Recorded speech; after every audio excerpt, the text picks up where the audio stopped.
Major news out of our nation's capital. The U.S. Army is cutting nearly 24,000 force members, which is close to 5% after falling short from recruiting.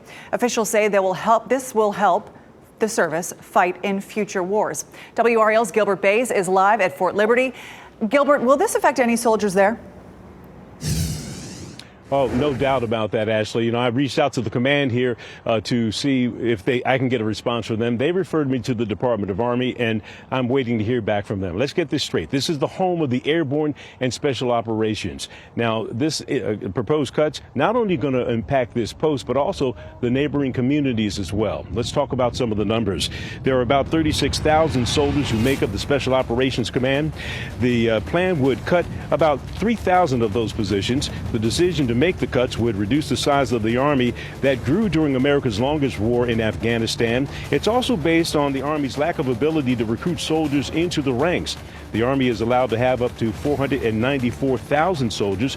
Currently, the active number of soldiers on active duty, 445,000. Under the new plan, the force would be reduced to stabilize to about 470,000 soldiers during the next 5 years.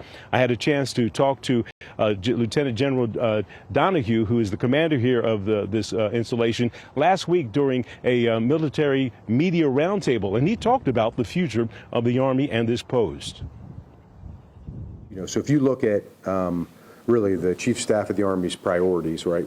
He has 4 of those, but one of them is transformation and contact. So between Army Futures Command, Forces Command, so General Pappas and General Rainey, we're doing any number of, you know, probably in a month or so, we'll come back and talk to you more about this.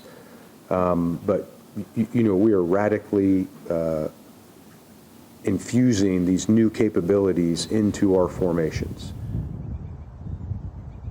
And those would include drones and other unmanned operating equipment and munitions that the Army will be using. Actually, one thing we do want to point out that the Army is saying that these cuts are spaces, not faces. In other words, they're positions that are not filled right now. So they're going to cut those first before they ask any soldiers to leave the service. That's an important note. Gilbert, thank you for your reporting.